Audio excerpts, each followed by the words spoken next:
네,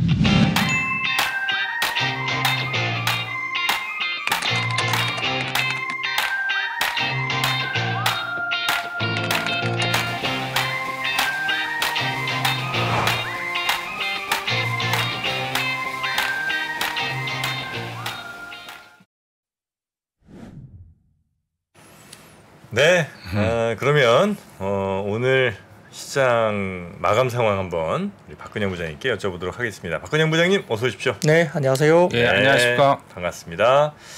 자, 오늘 시장 어떻게 마무리가 좀 됐습니까? 네, 미국의 2월 ADP 비농업 관련된 부분들이 24만 2천 명으로 예상 20만 명을 상회했습니다.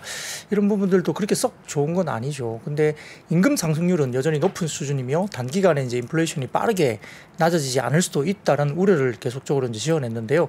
다만 그 1월 구인 건수가 1,082만 건으로 12월 1,123만 건 대비는 감소를 보였습니다.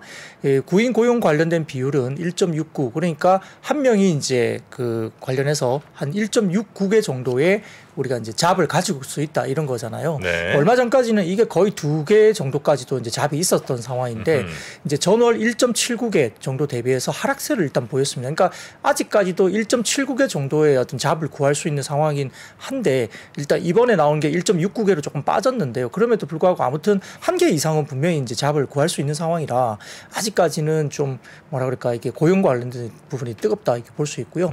특히 이제 건설업 구인은 전월 대비 49%나 감소하면서 다소 좀 감소세가 크게 나타났습니다. 사진을 하나 띄워주시면 이 부분이 조금 예민할 수가 있는데요. 왜냐하면 이제 3월 FOMC를 앞두고 지금 관련해서 그 50bp 인상 확률이 80%까지 치솟고 있는 상황인데 이 표는 뭐라면 지금 현대차증권에서 아침에 이제 좀 설명했던 표인데요. 이 파월 의장의 발언들이 매파적으로 또 해석되고 있고 또 어제 관련된 여러 가지 지표들이 다소 좀 우려스러우면서 아까 말씀드린 것처럼 3월 FOMC에서 50bp 관련된 인상 확률이 80%대까지 증가했는데 시장의 경계 심리는 여전히 3월 말까지 좀 경계가 가능하겠지만은 깊은 주가의 가격 조정으로 전이될 가능성은 다소 좀 낮다는 판단을 현대차증권에서 오늘 냈습니다. 같은 날 발표된 1월 구인 공고수, 그러니까 이제 졸트라 부르죠. 이걸 세부적으로 보면 자발적 이직률이 2.5%로 전월 대비 0.1%포인트 낮아지면서 노동자들의 재취업에 대한 열기가 다소 좀 약화되고 있다는 걸 보인다는 거고요. 두 번째는 민간기업 ADP가 산출한 임금 상승률 그 가운데 이직자들의 임금은 14.3% 상승하면서 이게 표에 나타난 위에 검은색입니다. 그 라인인데요. 네. 이직자들의 임금이 14.3% 상승하면서 전월비 15.4%에서 둔화되고 있는 모습이 다소 보인다는 겁니다. 그래서 속도는 더디지만 고용시장의 열기가 조금은 식어가고 있는 모습들이 보이고 있고 다만 파월 의장도 아직은 확신이 좀 다소 결여된 부분들에 대한 코멘트가 계속 나오고 있고 여전히 데이터 디펜던트 관련된 기조를 강조하고 있기 때문에 어느 정도 이제 그런 부분들이 좀 지켜봐야 될 지표들이 여러 개가 아직 남아있지만 고용시장의 열기는 여전히 좀 식어가고 있는 것이 일단 보인다는 의견을 냈습니다. 거기다가 지금 캐나다 중앙은행이 기준금리 동결을 이제 발표를 했거든요. 네. 그러다 보니까 이제 가장 인접해 있는 국가가 동결을 또 하는 분위기이기 때문에 50bp로 가는 부분들을 조금 조심스러워하는 모습들도 코멘트를 나오고 있는데요. 그러다 보니까 시장은 이제 페드의 점도표보다 훨씬 높은 확률과 훨씬 높은 터미널 레이트 마지막 최종 금리까지도 지금 반영을 하고 있는 시장이기 때문에 만약에 25bp 정도로 가면 좀 시장이 다소 좀 안정을 찾을 수도 있겠지만 또 한편으로는 파월 의장의 신뢰가 어느 정도 좀 깨질 수 있는 무너질 수 있는 또 우려도 있기 때문에 지금 이 부분들이 3월 달에 FOMC에 대한 부분들이 상당히 좀 중요한 변곡점에 와 있지 않을까 이런 생각도 듭니다. 네. 그 여러 가지 부분에서 한국 증시는 예상보다 강했던 미국의 민간 고용에도 불구하고 이제 파월 의장이 하원 청문회에서 결국은 3월 금리 인상폭에 대해서 추가 자료를 볼 때까지는 아직은 결정을 내리지 않을 거다 발언을 했고요. 다음 주 발표될 물가 지표로 시장의 관심이 이동하면서 일단 장 초반에서는 상승 출발을 보였습니다. 외국인들이 양시장 현물 매도, 선물 매수를 시작했고요. 기관은 코스피 200 그리고 선물을 매수 출발했습니다만 다만 최근에 급등세를 나타냈던 2차 전지 관련주라든지 그리고 일부 이제 엔터주가 뭐 SM 같은 경우도 조정을 살짝 받으면서 시장 전반적인 약세 전환이 이루어졌고 또 오늘 아까 말씀하셨던 있었던 동시 만기일이라는 점도 영향이 또 일부 있었습니다. 네. 미래에셋증권에 따르면은 장중에 코멘트가 나왔었는데 장중에 이제 시장이 또 다소 좀 빠지게 된 변화가 보였던 이유 중에 하나가 바이든 트럼프 대통령과 관련된 이슈가 있었다라고 장중 코멘트를 냈는데요.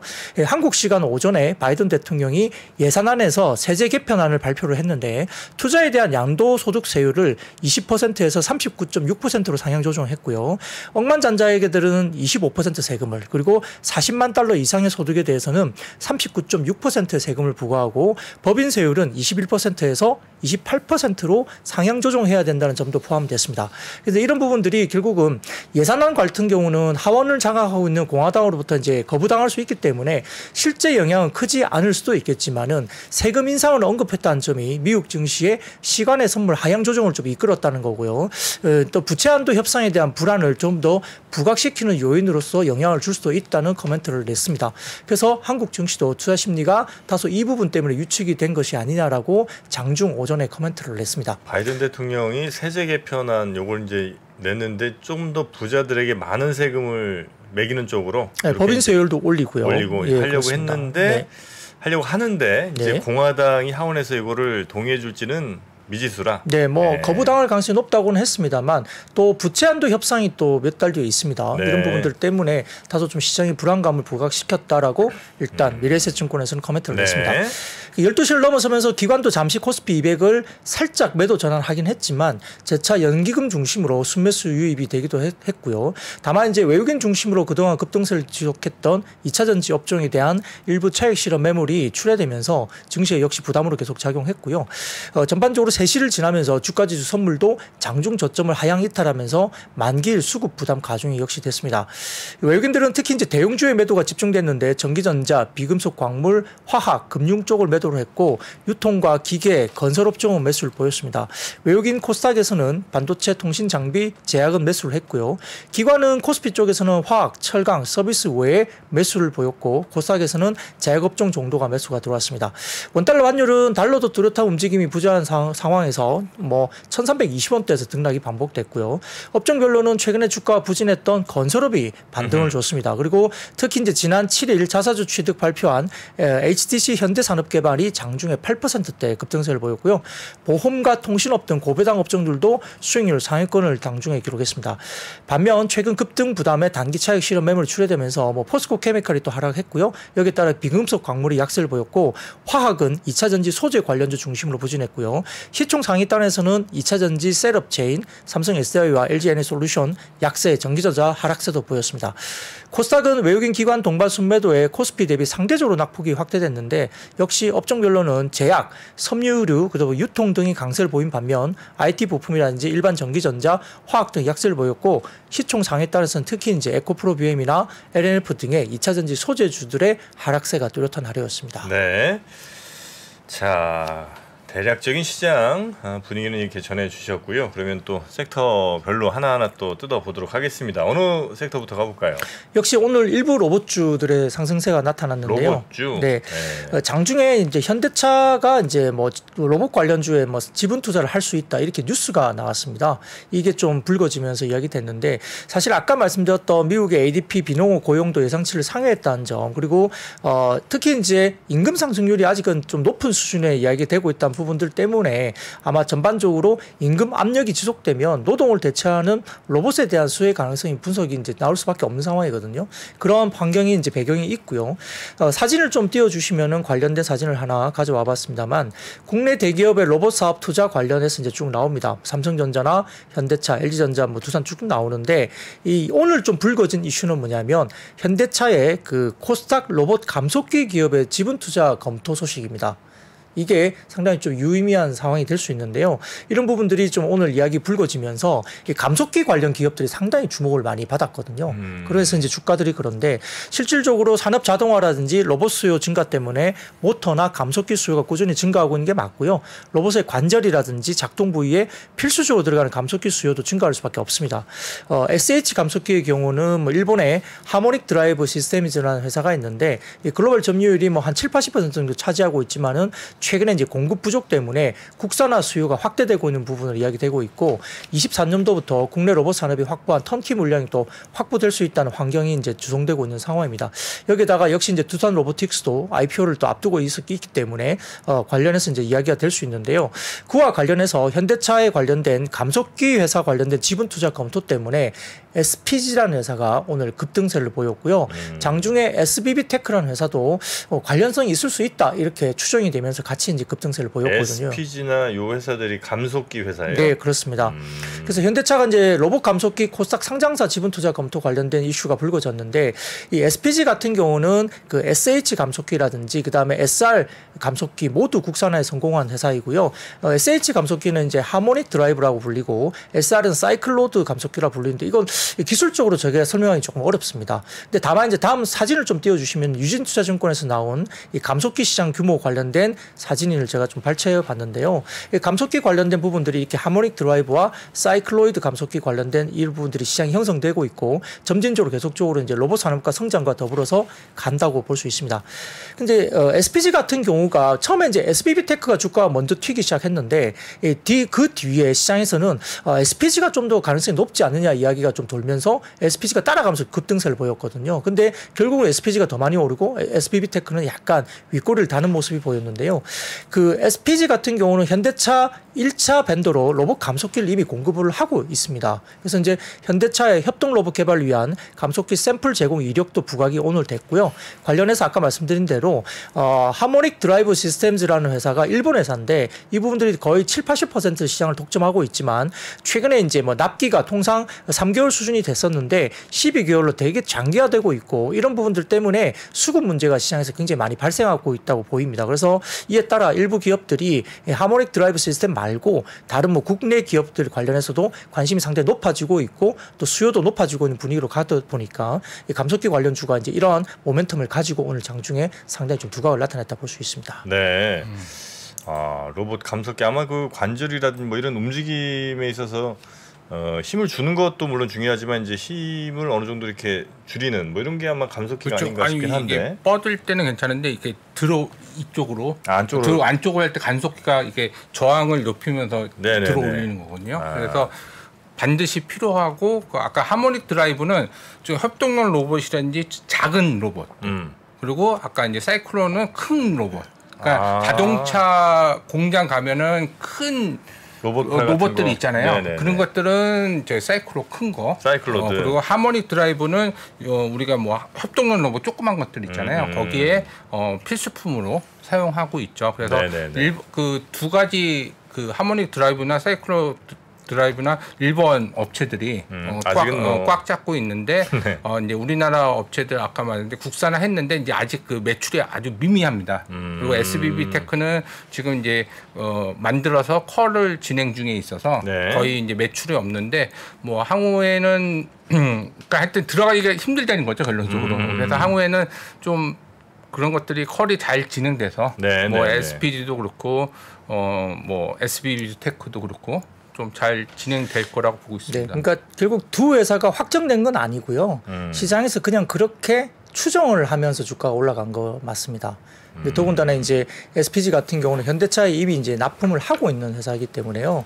관련해서는 뭐 SBB테크가 먼저 움직였다 말씀드렸지만 결국 SPG가 좀 더 가능성이 높지 않느냐라고 이제 장중에 평가들이 이제 시장에서 이야기가 돌면서 SPG가 좀 더 강하게 올랐다 볼 수 있습니다. 네, 뭐. 짧게 찾아보니까 감속기가 로봇에서 차지하는 그 비중이 가격 비중이 굉장히 또 크네요. 마치 그 전기차에서 배터리가 차지하는 게 큰 것처럼 기능적으로 감속기가 없으면은 거의 작동이 안 되는. 그래서 중요한 그 필수품입니다. 네네네. 그래서 이제 만들기도 어렵고. 부분이 있는데 이제 우리나라도 좀 많이 이제 협동용 로봇 시장이 지금 이제 그 걸음마 단계거든요. 네네네. 여러 가지 그래서 그게 많이 성장하게 되면 앞으로 이제 좀 커질 수 있다. 뭐 그런 시장 규모 측면에서도 보시면 될 것 같습니다. 자 그리고 애플페이가 드디어 이제 상용화 되는 모양이군요. 네, 미국의 애플이 그 한국의 애플페이 상용화 관련된 첫 공식 입장을 밝혔다. 네. 이렇게 나오면서 이제 또 이제 관련된 주가 이제 움직이기 시작했는데요. 사실 뭐 외식업계 반응은 사실 조금 엇갈리고 있습니다. 뭐 모든 뭐 외식업계 관련 종사자들이 환호하는 건 아니고요. 업계 따르면은 뭐 대형 마트나 편의점 등의 주요 유통업체들이 이제 애플페이 사용 방식을 안내하는 홍보물 제작에 돌입했고, 그다음에 일부 이제 프랜차이즈 커피 전문점 같은 경우도 이제 다수의 대규모 외식업체들은 애플페이 상용화 준비를 마쳤다고 알려져 있습니다. 그래서 이렇게 이제 외식계에서 애플페이 도입을 또 이제 이야기하는 이유는 2030 세대도 많은 뭐 대학가라든지 그다음에 외국인 관련된 관광객이 많은 명동이나 홍대 등 특수 상권 중심으로 해서는 애플페이가 필요할 겁니다. 왜냐하면 아이폰을 또 쓰는 인구가 꽤 많을 수 있기 때문에 그러하고요. 근데 다만 그 홀로 매장을 운영하는 소형 점포 같은 경우는 또 혼잡 시간대 결제 속도가 좀 빨라지면은 좀 매출도 약간 좀 순조롭게 좀 늘 수 있는 효과도 있을 수는 있습니다. 그런데 문제는 이게 그 매장에 이제 NFC 단말기를 갖춰야 하는데 해당 결제기를 사용하는 업소가 그렇게 많지 않고요. 현재 국내 카드 가맹점 300만 개 중에 카드 가맹점이 300만 개 정도가 된다고 합니다. 네. 그중에서 NFC 결제기를 사용하는 곳이 대부분의 유명 프랜차이즈나 편의점 여기에 국한되어 있기 때문에 전체 가맹점 중에 10%도 안 되는 상황입니다. 근데 문제는 규모가 있는 프랜차이즈 같은 경우는 본사에서 매출 볼륨이 큰 곳이 벤사라든지 카드사에서 부담을 해주는 형태로 NFC 결제기가 또 깔릴 수도 있지만은 네. 영세한 식당 자영업자 같은 경우는 본인이 부담하면서 이게 NFC 단말기 설치 비용이 한 대당 대략 15에서 20만 원 정도라고 하고요. 뭐 키오스크 카드 리더기 교체도 추가 부담금이 또 발생하기 때문에 이게 또 만만하지 않을 수 있다라고 판단하는 것 같습니다. 다만 아까 말씀드렸듯이 애플이 미국 쪽에서 애플이 한국 애플페이 상용화를 이제 처음으로 이제 공식 입장을 발표했기 때문에 관련주들이 좀 움직였다 이렇게 볼 수는 있겠습니다. 네. 애플페이 관련주들도 좀 움직였고요. 그리고 다음 섹터는요? 네, 필라델피아 반도체 지수 관련된 부분들이 어제 상당히 괜찮았는데요. 일부 관련주가 좀 올랐습니다. 전일 같은 경우에 필라델피아 반도체 지수가 2.67% 정도 상승했는데 종목별로는 AMD라든지 엔비디아 이런 쪽은 거의 4% 가까이 올랐고요. 마이크론 테크놀로지 같은 경우도 2.4% 가까이 상승했습니다. 아마 시장에서는 역시 이제 AI 관련된 인공지능 시장 확대했다는 수요 기대감으로 어제 이제 미국 시장에서 반도체주가 좀 올랐다 볼 수 있는데, 오늘 이제 미래에셋증권의 보고서를 통해서 이제 반도체 업종에 대해서 다운 사이클의 초입이라기보다는 다운 사이클의 피크에 근접해 왔다고 오늘 리포트를 냈고요. 결국은 최근에 수요의 반등과 함께 메모리 비트 크로스가 회복하고 공급자의 재고가 안정화되면서 메모리 가격 하락 종료가 된다라고 이제 이야기를 했는데, 메모리 가격의 하락 종료는 역시 이제 올해 3분기 중 정도로 전망한다는 커멘트 리포트를 냈습니다. 그래서 이제 일부 반도체 관련된 종목들 가운데 이제 중소형주들이 조금 올라오긴 했는데요. 근데 오늘 좀 핵심적으로 이슈가 됐던 종목은 동진세미캠입니다. 동진세미캠? 예. 네. 동진세미캠이 최근에 좀 주가가 안 좋았고 오늘도 좀 급락세가 나타났는데, 이게 이제 일본과의 한국과의 관계가 이제 약간 좀 변화하면서 이게 일본 쪽에서 최근에 이제 반도체 수출 규제를 풀다 뭐 이런 이야기가 좀 나오니까 국산화 성공했던 이런 종목들이 약간 좀 분위기가 안 좋아지는 쪽으로 가는 거 아니냐 이런 생각을 하는 거거든요. 네. 그러다 보니까 그와 관련됐던 종목들이 좀 다소 최근에 안 좋았는데, 거기다가 동진세미캠 같은 경우는 오늘 NH투자증권의 리포트가 하나가 조금 시장에서 언급이 되면서 약간 이슈가 있었습니다. 그 NH투자증권에서 동진세미캠 관련된 이슈를 내면서 메모리 반도체 감산 본격화에 따른 약간의 실적 추정 관련된 부분들을 다소 조금 부정적으로 낸 상황이거든요. 그게 왜냐면은 그 1월 달에 국내 포토레지스트 수입액이 301억 원을 기록하면서 전월비 대비로도 37% 급감했고 전년비 동월 대비로도 이제 39%또 똑같이 하락했다 이야기를 했습니다. 그래서 동진세미캠의 주력 생산 제품이 KRF 포토레지스트 출하량이 유사한 영향을 받을 것으로 추정한다고 리포트를 하면서 결국은 현재 낸드 생산업체의 보유 재고가 15주 이상으로 매우 높은 수준이기 때문에 아마 동진세미캠이 실적에 타격을 좀 받는다는 식의 코멘트가 나왔습니다. 그래서 보유 재고를 줄이기 위해서는 메모리 업체들이 1월부터 본격적인 감산을 확대할 수밖에 없고, 동진세미캠의 1분기 예상 실적은 매출액이 2,949억 원으로 전분기 대비로도 매출도 21% 급감, 영업이익은 324억 추정하면서 전분기 대비 44% 급감을 예상했습니다. 시장에서 이제 기대 중인 동진 세미캠의 뭐 차세대 제품 뭐 EUV 관련된 포토 레지스트 양산 사용도 본격적으로 증가하기까지는 다소 좀 시간이 굉장히 좀 걸릴 거다. 그러니까 조금 부정적인 느낌의 뭐 뉘앙스의 코멘트를 낸 거죠. 네. 그래서 이제 주가가 좀 많이 또 빠졌는데요. 근데 문제는 이제 회사가 바로 반박을 오후에 했습니다. 그 포토 레지스트 관련된 반도체 소재는 반도체 생산 원가에서 차지한 비중이 굉장히 적기 때문에 감산에 대한 영향이 상당히 제한적이라는 이제 회사의 반박이 나왔고요. 전방 업체가 감산을 하더라도 수율 관리를 위해서 제조 과정에서 더 많은 소재를 써야 할 수도 있기 때문에 그러하다고 이제 반박을 했고요. 올해 1분기 매출이 지난해 3분기, 4분기, 그러니까 지난해 3분기에는 3,771억 원, 그리고 지난해 4분기는 3,733억 정도의 매출이 있었는데 그보다는 좀 줄어들 수는 있겠지만은 전년 동기 대비로는 증가할 것으로 추정한다는 거죠.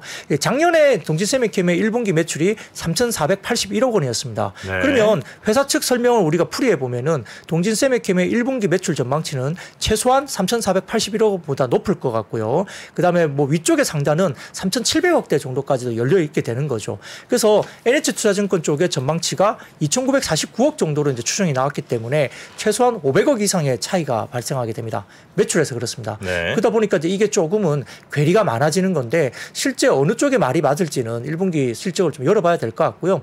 다만 이제 또 그 동진세미캠은 주력 사업인 뭐 포토레지스트 외에 2차전지 사업 분야에서 CNT 도전제의 국내 주요 고객사 공급이 증가하고 있고 해외 기업인 노스폴트 생산이 또 본격화되면서 매출이 증가할 것으로 전망한다라고 반박을 또 했기 때문에 뭐 리포트가 맞을지 아니면 회사의 말이 또 맞을지는 1분기를 좀 지켜봐야 되겠습니다만 네. 이와 관련된 이슈가 좀 오늘 장중에 동진세미캠이 조금은 이슈가 있었다 볼 수 있습니다. 네. 그래서 한때 뭐 장중 9%까지 빠지기도 했었었는데 종가는 뭐 그보다는 좀 올라온 것 같고요. 아 근데 회사가 얼마 팔았는지 회사가 제일 잘하는 거 아니에요? 아닌가? 그 리포트가 더 정확하기도 그런 경우들도 종종 있습니까? 그 좀 이 동진세미카 같은 경우는 이제 탐방 안 받기로 유명한 IR 안 하기로 유명한 회사이기 때문에 뭐 이렇게 소통이 좀 부족한 것 같습니다. 결론적으로. 아 그래요? 예. 아 회사별로도 또 어떤 회사들은 그런 IR이나 뭐 탐방 같은 걸 굉장히 반기는 회사도 있고. 아, 보통의 뭐 회사들은 다 이제 탐방 받고 삼성전자도 IR 하듯이 하는데 네. 동진세미카는 그 IR 안 하기로 유명해요. 유명한 회사인데 뭐 모르겠습니다. 어떤 뭐 회사 측이 맞는지 아니면 네네. 뭐 애널리스트가 맞는지. 예, 좀 근데 이제 어쨌든 가장 아쉬운 게 이 회사가 굉장히 좋은 회사인데 탐방을 안 하고 커뮤니케이션 안 하다 보니까 되게 답답한 부분이 분명히 있거든요. 그 시장 추정치하고 실제 발표치가 좀 달랐던 케이스가 과거에 좀 있었고요. 근데 오늘은 어쨌든 이례적으로 바로 반박을 또 했기 때문에 뭐 회사가 웬만큼 자신감이 있지 않으면 이렇게 반박을 했을까 싶기도 합니다. 네. 자 그리고 어제도 잠깐 얘기 나온 것 같은데 섬유유복 이쪽이 오늘도 강세였습니까? 네, 어제 제가 이제 마감 시황 때 제일 먼저 섬유유복 관련된 이야기를 좀 꽤 오래 할애를 해서 이제 제가 말씀드렸는데 오늘도 주가가 괜찮았고요. 그 특히 이제 영업무역이 오늘도 꽤 많이 올랐습니다. 그래서 어제도 괜찮았고 오늘도 신한투자증권에서 또 이제 리포트가 나오면서 영업무역 관련된 이슈도 이제 불거졌는데요. 결국 이제 최근에 이제 미국 마트 PB 제품이나 중저가 캐주얼 수주가 많은 뭐 국내 리트류 OEM사들이 이제 4분기 수주 물량이 감소는 했지만 역시 영업무역은 이제 바이어의 차별화가 있다. 노스페이스, 파타고니아, 룰루레몬 이런 쪽에 보유해서 실적 성장이 견조하다는 거죠. 그래서 어제 말씀드렸듯이 노스페이스가 전체 뭐 매출이 1등을 하는 모습이 차트로 보여졌고 그다음 두 번째가 뭐 디스커버리 이런 쪽으로 나갔는데 그리고 파타고니아도 상당히 견조하고요. 룰루레몬 같은 경우는 역시 우리가 이제 기능성 관련된 부분에서 요가복이라든지 이런 쪽에 관련된 쪽이 상당히 좋습니다. 그래서 특수섬유 관련된 쪽도 상당히 좀 잘 팔리기 때문에 영업무역이 상당히 탄탄하다 볼 수 있겠고요. 한세신업은 1분기 실적이 약간 부진할 전망으로 신한증권에서 오늘 이야기는 했지만 2분기부터는 실적 회복이 예상된다고 생각하고 있고요. 이런 부분들 때문에 오늘도 한세실업도 일단 플러스권으로 마무리됐습니다. 그런데 이제 가격의 개선세는 뭐 그 리포트에 따르면 한세실업이 훨씬 더 크다고 이야기하고 있는데 업황 개선 가능성이 높아질수록 실적 변동성이나 주가 민감도가 큰 쪽은 오히려 한세실업이라고 판단한다고 리포팅을 했고요. 다만 이제 가장 중요한 것은 환율 효과가 이제 제거되고 있기 때문에 OEM사들은 순수하게 Q, 그러니까 수주량 성장이 가능 가능한지가 가장 중요한 핵심이라고 이제 언급을 했고요. 그래서 미국의 추가 긴축 우려라든지 절대 재고액 수준이 아직은 조금 높은 수준에 있기 때문에 물론 재고가 빠지고 있는 것은 확인되고 있지만 절대 재고액 수준은 아직은 조금 높아서 단기에 공격적으로 오더를 확대할 가능성은 높지 않기 때문에 다소 조금은 단기 트레이딩 영역이고요. 중장기적으로 매수를 좀 하면 좋겠다라고 이야기를 했습니다. 네. 자, 의복 쪽 분위기가 괜찮은 것 같기도 하고요. 다음 섹터는요? 네, 뭐 정부가 이제 대중교통 관련된 마스크 착용 의무 해제 가능성 이야기가 네네. 있었습니다. 우리가 이제 지하철이나 이렇게 버스를 타게 되면은 이제 거기 마스크를 꼭 이제 의무적으로 껴야 되는 상황인데 이게 뭐 결국은 이제 그 의무 해제 관련된 부분들을 고민하고 있다 이렇게 나왔습니다. 그래서 실내 마스크 의무 조정 1단계 시행이 1월 30일 날 나왔고요. 1개월 정도 방역 상황을 살펴보고 그간 제기된 민원 등을 고려해서 대중교통 의무 해제를 전문가가 검토했다라고 이야기를 하면서 아마 이제 조만간 뭐 논의를 거쳐서 발표할 가능성이 높다 이야기가 되는 것 같습니다. 그래서 뭐 대중교통 안에서 글쎄요 뭐 해제가 된다 하더라도 꽉 끼는 그 지하철 내에서 과연 이제 얼마나 많이 벗으실 건가 그건 좀 별개의 문제긴 하지만 아무튼 실내 마스크 착용 의무가 해제된다고 하면은 결국은 이제 색조 화장이라든지 이런 쪽과 관련된 쪽은 센티적으로 조금 이제 회복되는 국면이 있고 실제 최근에 바깥쪽에 다니면서 이렇게 마스크를 벗는 것이 해제가 된 이후에 역시나 뭐 립 글로즈, 립 제품이라든지 색조 쪽에 확실히 올라온 부분이 분명히 보이거든요. 그러니까 화장 요즘 많이 하시더라고요. 네, 그래서 네. 중소형 이제 색조 화장 관련주는 다소 좀 이 부분을 영향을 받고 긍정적인 흐름이 있었고요. 이제 마스크 테마 관련된 뭐 부직포라든지 이런 쪽을 하는 회사들은 다소 좀 부정적인 영향을 받고 주가들이 조금 하락세를 보였다 볼 수 있습니다. 마스크 테마는 아무래도 좀 요즘 이제 마스크 살 일이 예전에 사놨던 거 언제 다 쓰나 요거가 고민인 것 같아요. 집에 네. 막 엄청 쌓여 있는 분들도 많은 것 같은데. 그러니까요. 예. 확실히 이제 주변에 사무실에서도 이제 화장 다시 재개하시는 분들이 적지 않죠? 그런 것 같아요. 근원적으로. 아무래도 이제 뭐 여직원분들 특히 이제 요즘에 또 봄 되고 하니까 더구나. 물론 이제 또 황사 또 올 때 되면 다시 마스크 좀 쓰긴 하겠습니다만. 근데 참 재밌는 뉴스가 하나 있는데요. 네. 이게 마스크를 벗게 되니까 여성분들이 속옷을 굉장히 과감하고 섹시한 속옷을 많이 사신다고 해요. 이거 무슨 관련이 있을까요? 연관성은 저도 잘 설명을 하기 힘든데요. 마스크를 벗으니까 속옷이 섹시해진다? 이게 속옷에 대한 매출이 확 올라오는 게 약간 섹시하고 레이스 달린 좀 그런 쪽에 뭐 이렇게 그 속옷 매출이 굉장히 많이 올라온다고 이야기합니다. 옛날에는 빨간 립스틱을 많이 하고 미니스커트 그건 경기 안 좋을 때 그런다는 얘기였죠. 경기 안 좋을 때. 마스크를 벗으니까 속옷이 화려해진다.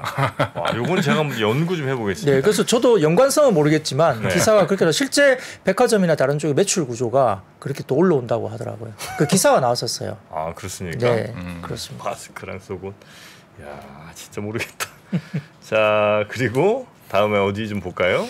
네, 관련된 2차 전지 쪽인데요. 역시 이제 어제 테슬라 관련된 이슈가 또 하나 있긴 했습니다. 외신에 따르면은 그 미국 도로교통안전국이 전일 스티어링 휠이 분리됐다는 2건의 민원을 접수한 뒤에 테슬라의 모델 Y SUV에 대한 조사가 착수됐습니다. 그래서 이게 뭐 어떤 식의 뭐 이슈가 될지는 아직은 잘 모르겠지만 아마 2건 모두가 스티어링 휠을 스티어링 칼럼에 부착하는 고정 볼트가 없는 차량이 차주에게 인도됐다고 알려져 있습니다. 그래서 이게 이 조건과 관련된 범위라든지 빈도, 그다음에 제조 프로세스를 분석하기 위한 예비 평가가 시작됐다고 알려졌고요. 뭐 그러다가 이제 베렌버그 같은 경우에는 테슬라에 대해서 올해 이미 52% 정도 이제 뭐 거의 바닥에선 더블 이상 올라왔잖아요. 그러다 보니까 추가 상승 여력이 좀 적다고 하면서 매수해서 보유로 의견을 하향 조정을 했다고 들렸습니다. 그래서 전반적으로 어제 테슬라가 약 3% 가까운 하락세를 보이기도 했는데요. 근데 이제 2차 전지 관련된 소재주들이 최근에 너무 이제 단기에 급등을 했기 때문에 다소 좀 경계감이 있는 상태에서 전반적으로 좀 오늘 이제 조정세도 나왔다 볼 수도 있고요. 더군다나 이제 오늘은 또 만기일이었고 그리고 종가 기준으로 이제 최근에 뭐 ETF나 인덱스 펀드들의 리밸런싱이 또 나올 수 있는 구간입니다. 만기일 전후로 해가지고. 그래서 이 부분들 가운데 코덱스 2차 전지라든지 ETF 중에 뭐 타이거 K 뉴딜 2차 전지 ETF 등의 리밸런싱 관련된 수급 영향이 장중에 좀 있는 거 아니냐라고 시장에서 오늘 언급이 좀 되기도 했습니다. 그래서 그런 부분들이 이제 단기에 끝날지 아니면은 이게 이제 그냥 이런 ETF 리밸런싱과 더불어서 여러 가지 뭐 부분에서 복합적으로 좀 더 매도가 이어질지는 좀 봐야 될 것 같고요. 그래서 일부 이제 2차 전지 관련주들이 좀 안 좋았는데요. 근데 재밌는 것은 2차 전지 관련해서 또 새로운 쪽이 급등세가 나오기 시작했습니다. 이게 뭐냐면 부품 관련된 종목인데요. 특히 한 종목은 화신입니다. 화신. 화신? 예. 이게 자동차 부품이라 보시면 되는데요. 이 화신 같은 경우가 최근에 이제 그 배터리팩 케이스, 그러니까 BPC라고 불리는데 이와 관련된 수주에 따른 신규 공장 설립 계획을 공시를 어제 했습니다. 총 투자 금액이 388억 원인데 관련해서 현대기아 쪽의 eGMP 관련된 차종 양산과 함께 아까 말씀드렸던 배터리팩 케이스 분야의 신사업이 설정됐고 수주 활동을 확대하면서 이번에 공시 내용이 첫 수주 활동으로 보입니다. 확정이 된 것 같아요. 그래서 eGMP 기반의 2개의 국내 생산 차종에 대한 수주를 보인 것 같고 매출이 본격화 시점은 올해 24년 2분기부터 추정이 되는데 이게 이제 배터리 케이스가 예상 단가가 한 100만 원 정도 내외로 추정이 된다고 하거든요. 그러다 보니까 연 환산 매출이 1,000억 정도 발생이 이제 신규로 된다는 거죠. 신사업에서. 그러다 보니까 이게 이제 반영이 됐고요. 더군다나 다올투자증권에서는 추가 수주 예상을 하는 이유를 두 가지 정도 들었는데 현대기아가 22년 EV 생산량이 총 36만 대인데 26년까지는 110만 대 달성을 목표로 하고 있기 때문에 그 이 부분에서 이제 동사가 진출한 미국과 인도 같은 경우에 아마 EV 생산에 가장 빠르게 증가하는 지역에 해당되기 때문에 아마 화신이 추가적으로 더 매출을 받을 거다 생각하는 것 같고 두 번째 예상 이유는 이제 미국 내 현대기아 외에 다른 OEM 그 자동차 회사도 관련된 배터리 케이스 관련된 수주 가능성이 있다는 거죠. 그래서 이런 부분들 때문에 대부분 배터리 셀 모듈 대부분이 국내 업체로 이제 구성되어 있다. 미국 쪽에서는. 그러다 보니까 BPC 관련된 배터리 그 케이스 관련된 조립 가공 업체 역시 한국 업체로 구성될 가능성도 좀 높지 않을까라고 이제 오늘 다올투자증권에서 이야기를 했습니다. 그래서 화신도 오늘 주가가 괜찮았고요. 그다음에 이제 삼성증권에서는 화신에 대해서 오늘 리포트를 내면서 이제 올해 실적 예상치 기준 PER 밸류에이션이 3.8배 정도밖에 안 되니까 싸다. 예, 그렇게 이야기를 한 겁니다. 그래서 주가 부분이 좀 올라도 이상할 게 없다 이렇게 이야기를 한 것 같고요. 그다음 다음 사진을 좀 띄워주시면은. 삼성증권 자료를 좀 띄워왔는데 배터리 시스템 관련된 아이템별 진출업체 관련된 걸 뭐 이렇게 잘 정리를 해놓은 것 같다고 제가 가져와 봤거든요. 그래서 보니까 BMS 쪽은 현대모비스나 SL 그리고 관련된 뭐 모비스, 성우하이텍 등도 보이고 배터리 케이스가 화신, 뭐 성우하이텍, 동희 뭐 이런 종목들인데 동희는 모르겠고요. 뭐 화신, 성우하이텍은 또 우리가 알고 있는 회사들이고 그다음에 배터리 모듈도 뭐 세방정지나 뭐 여러 가지 부분들이 보입니다. 그래서 이렇게 최근에 아이템별로 배터리 시스템 쪽에 새롭게 진출한 아이템은 이렇게 좀 저희가 참고를 좀 해보시면 될 것 같고요. 그다음에 두 번째 회사는 에코플라스틱입니다. 에코플라스틱. 이 회사는 그 공시 내용을 좀 사진을 좀 띄워주시죠. 다트 쪽에 이제 오늘 공시가 올라왔는데 사진을 띄워주시면 이제 실적당 관련해서 이제 이번에 매출액 손익구조 관련된 부분들을 공시를 띄우면서 밑에 쪽에 노랗게 표시된 부분 보시면 매출액 손익구조가 되게 좋아진 이유는 전기차 부품 판매 증가와 해외 수출 호조에 따른 매출 증대 뭐 이런 부분들에 대한 영업이익 개선이다라고 이제 이렇게 표시를 했습니다. 그러다 보니까 이제 전기차 부품 쪽에 대한 뭔가 매출이 굉장히 많이 올라왔다 이렇게 이제 평가가 받으면서 에코플라스틱도 오늘 장중 상한가 갔나요? 상한가까지 올라갔었습니다. 그러니까 이런 부분들이 다소 좀 이제 새롭게 약간 다른 부품 쪽으로 약간 좀 확산되면서 개별 종목 단위로 이렇게 좀 움직이는 모습들이 또 보이고 있는 것도 특징으로 볼 수 있겠습니다.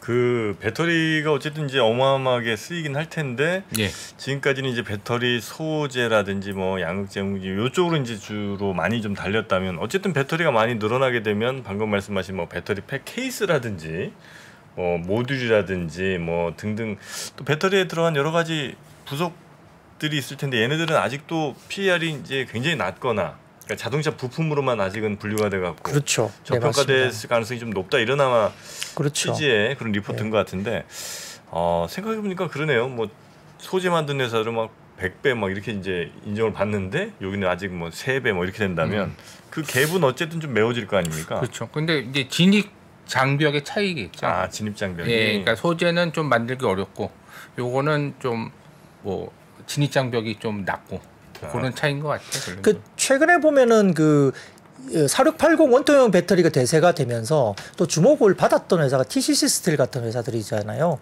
그게 이제 이하나70하고 비교하면 다른 것들은 비슷한데 이게 두께가 2배로 좀 두꺼워진다고 하더라고요. 그러다 보니까 이제 거기에 들어가는 소재를 하는 회사들이 뭐 TCC 스틸이나 이런 회사들이 좋아질 수밖에 없다. 뭐 이런 이야기 나오면서 사실은 그런 종목들로 굉장히 최근에 주가가 좋았거든요. 그러니까 뭐 일반 소재도 굉장히 좋았지만 이제 틈새에서 개별 종목단에 이런 이야기들이 좀 나오면서 종목 찾기가 계속 이루어지고 있다 이렇게 볼 수도 있습니다.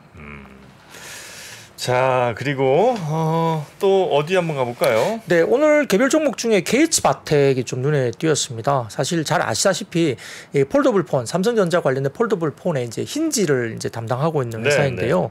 역시 이제 뭐 역시 독점적인 지위가 이제 2022년까지 계속 KH바텍은 힌지 쪽에서 이루어지고 있는데. 작년 상반기 기준으로 봤을 때 매출 비중이 이제 힌지 쪽이 62% 정도 KH바텍이 하고 있는 상황으로 알고 있고요. 역시 이제 뭐 글로벌 출하량이 뭐 작년 같은 경우에 1,490만 대 정도가 올라왔고 올해 같은 경우에 또 작년 대비 이제 52% 성장한 2,270만 대까지 올라올 걸로 보이는데 사실은 폴더블 폰 같은 경우는 계속 성장을 하겠죠. 계속 중화권도 들어오고 그다음에 삼성도 계속적으로 올라오기 때문에 아마 이제 폴더블 폰은 역시나 시장이 커질 수밖에 없습니다. 그래서 시장 견인에 대한 이야기는 뭐 물량이나 이런 것들에 대한 이야기는 이견이 없을 것 같고요. 전반적으로 봤을 때는 아마 폴더블 폰 향 부품 출하 개수가 올해 같은 경우에는 한 1,152만 개 정도까지 전망이 된다고 합니다. 그래서 지금 그 사진을 먼저 좀 띄워주시면요. 네. 힌지 성능에 대한 이슈가 이제 있어서 좀 한번 이제 발췌를 해봤는데 여기 보시면 기존에 이제 그 U타입 힌지를 계속적으로 썼죠. 그래서 기본적으로 봤을 때 시장 초기 폴더블 폰은 접었을 때 틈이 원래는 있었고요. 1기에 있을 때 그리고 원하는 각도로 펼쳐서 세워지는 프리스탠딩 기능이 그때는 안 됐습니다. 틈도 있고 프리스탠딩 기능이 안 됐죠. 그러니까 폴더블 폰을 열었을 때 뭐 30도 각도로 세워놓는다 이게 안 됐어요. 힘이 없어서 넘어지고 뭐 이랬겠죠. 근데 이제 그다음 대중화에 대한 갤럭시 G 폴드 2에서 4까지 이렇게 넘어갔을 때는 폴더블 폰을 접었을 때 틈이 있는데 원하는 각도로 펼쳐서 세우는 프리스탠딩 기능이 되기 시작했고요. 근데 이제 지금의 중국 주요 폴더블 폰을 보면 폴더블 폰을 접었을 때 틈이 아예 없이 쫙 달라붙습니다.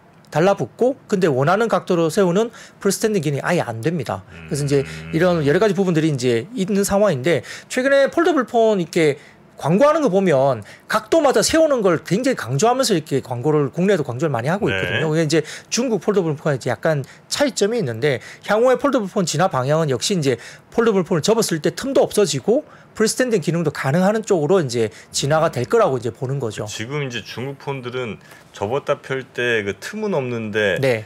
마음대로 각도를 조절할 수는 없고 딱 정해진 각도로만 되는 거군요. 열었을 때 각도를 약간 해서 세우면 불썩 쓰러지고 이렇게 하는 거죠.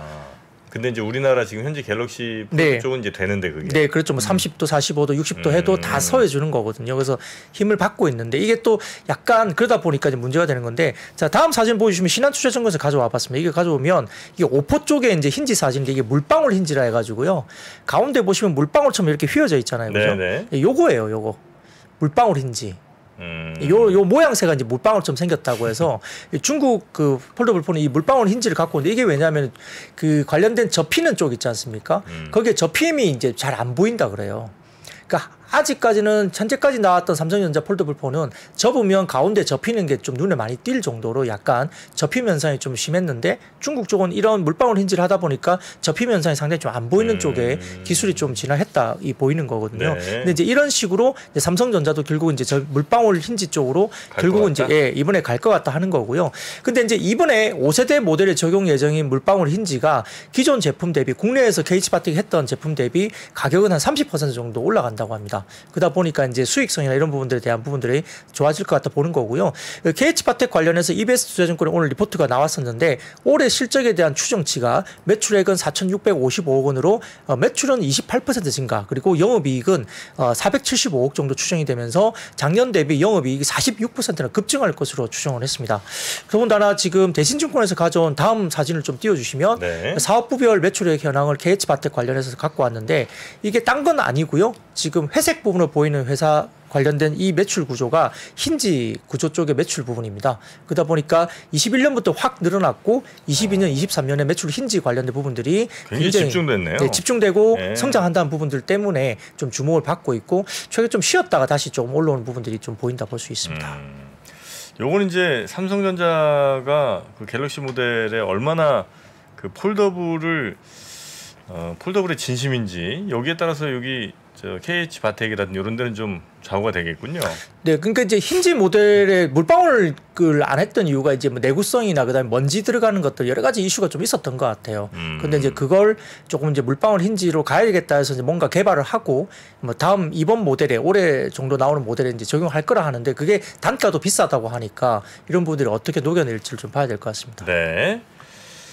자, 그리고 또 어떤 섹터로 가봅니까? 예, 저도 좀 굉장히 어려운 이야기인데요. 이게 양자 암호 통신 관련된 이슈가 좀 불거졌습니다. 네네네. 이게 이제 그 언론에 따르면은 이제 국가정보원이 양자 암호 통신 제품에 대한 본격적인 심사 착수한다고 전해졌고, 양자 암호 통신. 네, 그래서 인증이 이루어지면은 실제 시범 수준에서 머물렀던 양자 암호 통신이 세계 최초로 상용화된다고 보는데, 그래서 제가 아주 간단하게 좀 생각해 보니까 이게 SKT와 그 KT 같은 경우는 양자키 분배 방식, 그러니까 QKD라는 방식이 있는데 이 양자키 분배 방식을 통한 전용 예선 서비스를 하고, LGU+도 이제 양자 내성 암호, 이게 PQC라는 기술인데 전용 예선 서비스를 또 내놓았다고 알려집니다. 그래서 지금 양자 암호 통신이 왜 이제 중요하냐 제가 보니까 빛 알갱이를 이용한 통신을 의미한다 보이는데, 이거는 현재 통신망이 그 신호 줄기의 끊김과 이어짐으로 디지털 신호인 0과 1을 구분해서 데이터를 주고받는데,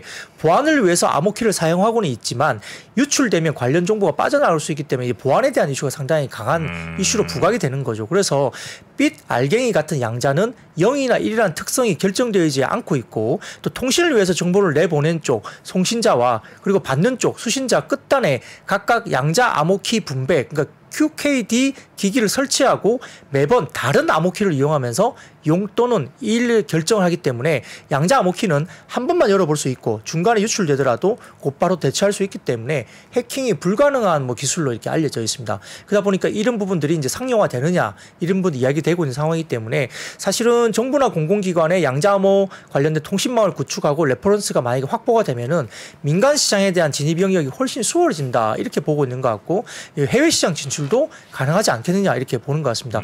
그래서 유럽에서도 진행 중인 양자 암호 상용망 구축 사업인 유로 양자 통신 인프라, 이게 이제 EU QCI라고 불리는데, 이 프로젝트에서 이미 이제 국내와 유사한 망 구성이 논의되고 있고, 아시아 국가에서도 이제 한국의 국가 통합망 사업을 모델로 국가망에 양자 암호 기술 도입을 아시아 국가들도 지금 굉장히 검토를 하고 있다 이렇게 되다 보니까 결국 이제 이 양자 암호 통신 관련된 이슈가 좀 오늘 상당히 좀 불리고 나왔는데요. 저도 사실 좀 이게 좀 어려운 분야라서 정확하게 좀 공부를 더 해봐야 될 것 같습니다. 그래서 최근에 이제 그 고려대가 주관하는 9개 대학 연합 양자대학원이 또 운영을 본격화하고 있고, 또 정부가 양자대학원을 확대하고 연구개발을 수행하기 위한 양자센터도 지정할 것으로 알려지면서 다소 좀 양자 관련된 이 양자학과 관련된 이 부분에서 상당히 좀 주목을 받고 있는데, 더군다나 최근에 이제 리서치 RM 쪽에서도 연초에 이제 AI 챗 GPT 관련된 리포트를 내면서, 사실 리서치 RM이 좀 이 AI 관련된 쪽을 좀 이렇게 약간 리포트적으로도 불을 좀 지폈던 그런 쪽인데, 독립 리서치인데 관련된 후발주자로 이제 양자정보 기술 관련된 업종에 대해서 관심을 둘만 하다라는 커멘트를 한 리포트로 또 이야기하면서 관련된 쪽이 좀 주목을 받고 있는 상황입니다. 네, 양자 암호 통신, 양자 이쪽으로는 양자 역학에 대한 기본적인 또 이해를 좀 뭐 해야 또 이쪽에 접근이 좀 가능하겠구만요. 네. 저도 이게 그냥 뭐 이렇게만 들어보면 이게 좀 이해가 정확하게는 안 가지만, 아무튼 보안이나 이런 부분에 대한 굉장히 좀 강화된 통신 서비스 관련된 기술인데 굉장히 어려운가 봐요. 뭐 국내가 세계 최초로 이제 이걸 뭐 서비스 상용화할 수 있는 뭐 사업 단계라고 한다면 좀 의미는 있어 보이기도 합니다. 네. 자, 그리고 원전 관련주들이 오늘 좀 괜찮았습니까? 네, 역시 이제 이건 어제 제가 말씀드린 것과 또 중복되는 이야기입니다. 어제도 제가 원전 관련된 부분들이 폴란드 제3호 원전 관련된 부분에서 이제 한수원 이야기를 어제도 했기 때문에 비슷한 이야기고요. 뭐 그 관련해서 좀 더 오늘도 이어졌다 보시면 될 것 같습니다. 그리고 암호화폐?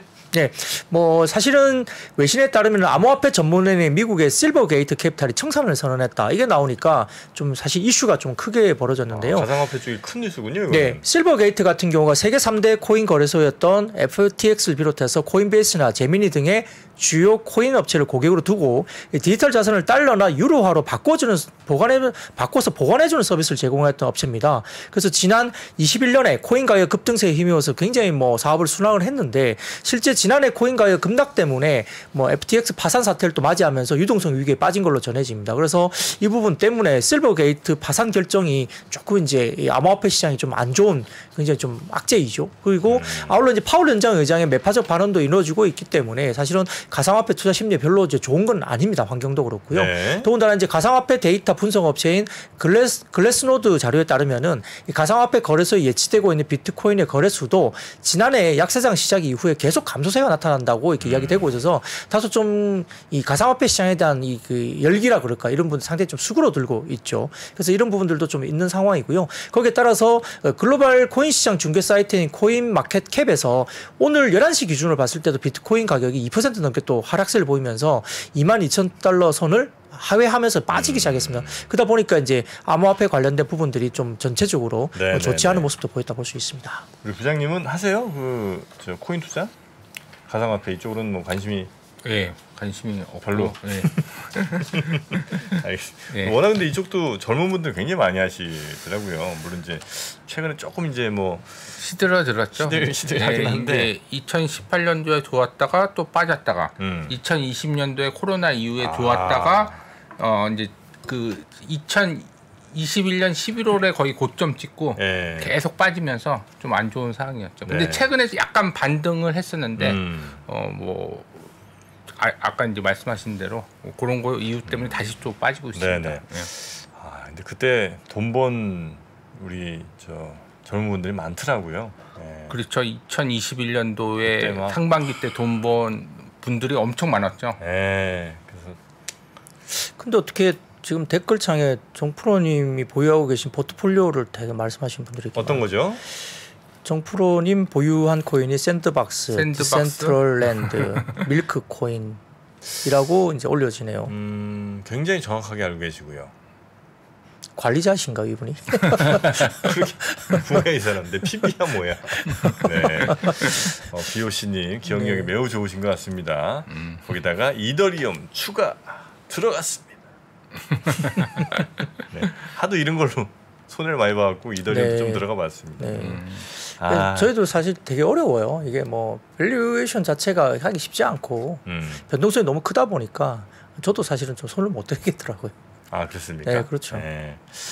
참고로 저 새 친구는 이제 뭐 최근에 며칠은 제가 안 봤습니다만 마지막 본 걸로 기준은 한 70몇 % 정도? 마이너스. 당연하죠. 한 75% 정도 마이너스가 났던 것 같습니다. 안타깝습니다. 회복이 안 됩니다. 자, 오늘 시장 요 정도 살펴보면 괜찮겠죠? 뭐 최근에 약간 뭐 이렇게 어떻게 보면 그 좀 최근 들어서는 2차 전지 이야기를 계속 매일 할 수밖에 없는 상황에다가 약간 좀 업종들도 좀 변하고 있는 모습이 보이잖아요. 살짝 지금 이제 말씀드렸던 뭐 파트가 예를 들어서 뭐 의류 업종도 약간 이야기가 되기 시작하고 IT 부품도 좀 이야기되기 시작하고 심지어 오늘은 또 자동차 부품 중에서도 약간 2차 전지와 약간 연계는 되지만 일부 좀 약간 뭐 이렇게 이야기되는 부분들이 보이니까 살짝 시장이 또 2차 전지 소재가 좀 쉬면 그다음 포스트 2차 전지 뭐 그런 넥스 2차 전지에 대한 이슈들이 이제 뭔가 찾게 되는데 결국 이제 오늘은 좀 말씀 못 드렸지만 이렇게 헬스케어나 뭐 이런 뭐 한미 그룹이라든지 셀트리온 그룹이라든지 한미약품 그룹이나 뭐 삼성바이오 뭐 이런 쪽의 이슈들이 살짝 지금 올라오는 것 같아요.